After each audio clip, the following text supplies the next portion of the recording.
In our last video, we spoke about the top courses in the field of accounts, and the next video by default are the best courses that you can pursue in the field of finance.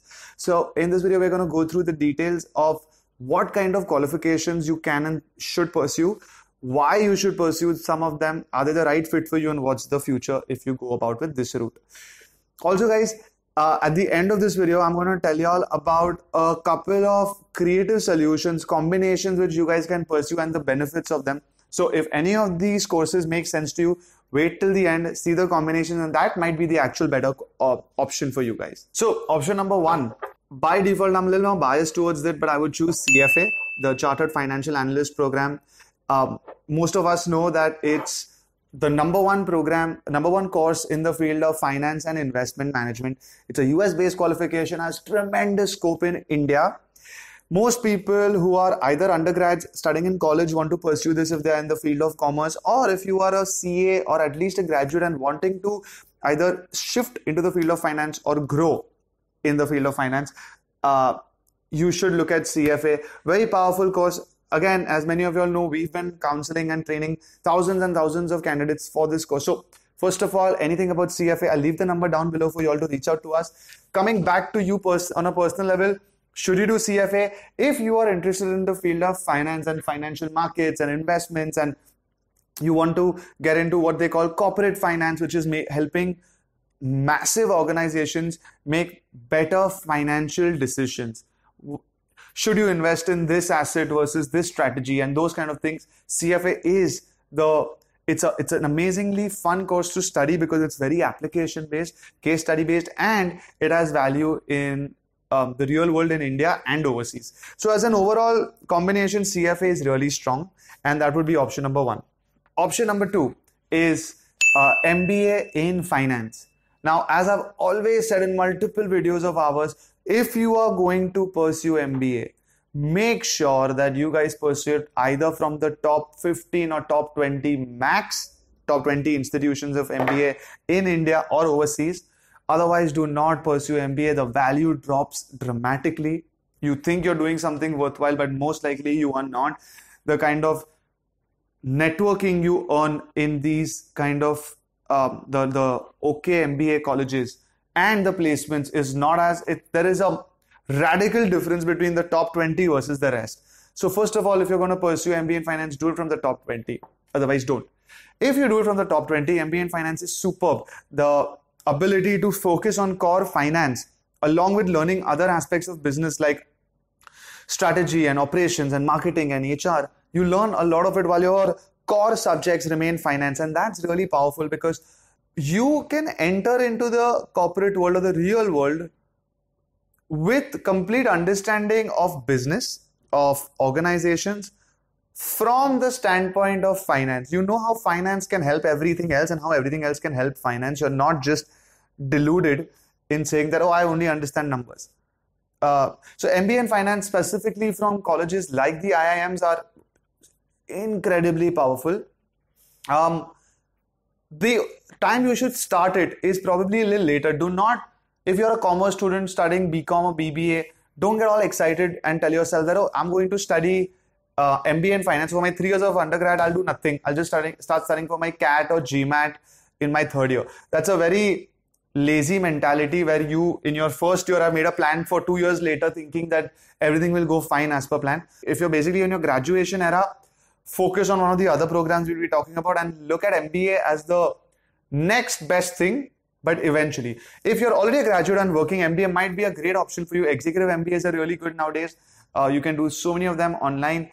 And if you're going through the traditional route of the 2 years that you can, 1 or 2 years that you can spend in these IIMs or Jamnalal Bajaj or SP Jain kind of colleges, totally worth it. So MBA in Finance is a really, really strong option. Next is FRM. Financial Risk Management, superbly popular course, at least back in the early part of the last decade. I have seen that there are a lot of experienced candidates who understand financial risk because they've studied FRM. It's a comfortable exam to appear for. Once you do that, you learn a combination of finance and risk. So it's sort of, imagine if CFA is all about finance FRM is a subset. It's a specialization in the field of finance and risk management. You can talk about any financial institution, whether it's into the markets or it's into wealth management. Everybody needs financial risk managers. So it's a great course. However, I've seen that in the recent past, it's a better combination. You should do it with something, which I'll again come to in the end, rather than doing it in isolation.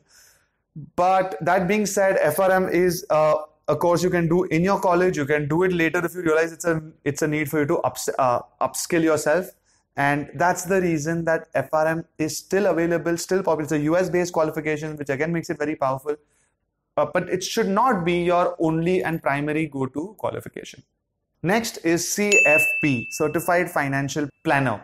Now, this qualification is really good for personal finance, and in India, personal finance hopefully is going to grow drastically. We've made another video on CFP in detail. I have friends who have built a career in CFP. When I was in college with them, they were studying CFP, and now a couple of them are either working in massive wealth management companies like Anand Rathi and Motilal Oswal. Simultaneously, they also have, some of them have started their own business where they reach out to clients like us who have disposable income and want to invest it, but not just invest in the markets. We first want to ensure that our life insurance, health insurance, all the emergency funds, existing lifestyle, and as well as future, which is your investments, and that will include more than just stock market. It will include planning well with respect to real estate or crypto or the retirement funds. I mean, it's a very important field which we are not taught in college or school, and that we forget till it's really late. So CFP is something which is an easier exam again than CFA or MBA in Finance entrance exams. It's an Indian-based exam. US has a lot of CFPs. You know how we have a family doctor in India, right? Every family has a doctor. That way in US, every family has a financial planner. It's going to come, it should come in India. And if that's the kind of role you want to appear for, you want to pursue, CFP is a great course. Finally, guys, I think you should appear for a program on financial modeling. Financial modeling is not certified by any body, but there are many courses available online. And by the way, we also teach all of us students financial modeling separately, because financial modeling has two reasons. One, first of all, you need it for your career. So it involves things such as Excel details in it. But I have a personal view on why financial modeling is better. Financial modeling helps you learn how to structure financial data. It forces you to train yourself that, okay, if you get information, see, look, when you get raw data, that's called data. When you convert that data into something that is processed, we call it information. And when that information, you can apply it, it's called knowledge. So how do you turn data into knowledge? Is by converting it into information, which you then draw insights from.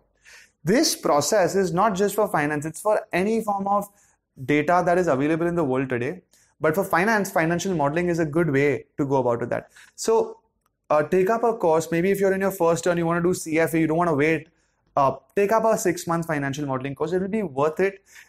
Even if you forget, it's nothing to do with remembering details. It's more about getting your brain used to structuring data into information and knowledge. So that's what I feel financial modeling is of huge help. Irrespective, I would suggest that for all the courses, learning Excel is crucial. So whether you're working, not working, in college, not doing any course, doesn't matter. Take up Excel courses. It's more of a generic suggestion. And yep, financial modeling is option number 5. And lastly, as promised, the right kind of combinations. First of all, the best combo in the field of finance is MBA in Finance with CFA. Again, we made a detailed video as to when should you start CFA, when should you start MBA in Finance, depending on your age, should you only do level 1 of CFA, etc., etc. Most important point is make sure you do it with a plan rather than just jumping into it. Have clarity on should I start with CFA, and if I do, should I just do level 1 before jumping into MBA? If I'm pursuing MBA, from what kind of colleges? Like I said, it should be from the top. And more importantly, is the combination giving you a jump over doing either one of them in isolation? It could be that you just need to do CFA and you would be, for example, at a certain position in life. You did MBA in finance to thinking that you get a jump, but you remained here. It's the worst thing to do because you didn't plan enough. You didn't understand for sure whether studying the other qualification will actually help you or not. So it's really crucial that you do that. CFA plus MBA is a very, very good, probably the best combination in the field of finance for now. And the second good combination that we have is FRM plus CFA. You see, now again, a lot of people do that. As I mentioned earlier, CFA is a complete finance specialization. FRM is a sub-specialization in the field of financial risk. So we have people who first finish FRM in their first and second year because they're not eligible for CFA by then. And then in the third year onwards, they pursue CFA. So that's a very good way to start. Both are US-based qualification. Both make you a specialist in the field of finance. So you can go into the market with these two qualifications and basically demand higher value because you might be able to deliver on it. I would not recommend much about CFP plus any other qualification. However, we have candidates who've done CFP plus CFA. CFP is personal finance, CFA is institutional finance. So it's a little unusual, but it's really not a bad option. So you can do CFP with CFA as well. Guys, along with all of this, like I said, right, work experience is something you shouldn't let go. Do it no matter what of these qualifications you're pursuing. Don't be the guy or girl who says, oh my God, I can't do so many things together. I have to study for my CFA or my MBA and I have college, and nobody else who's doing it is also adding work experience and coming up with reasons why it's not possible.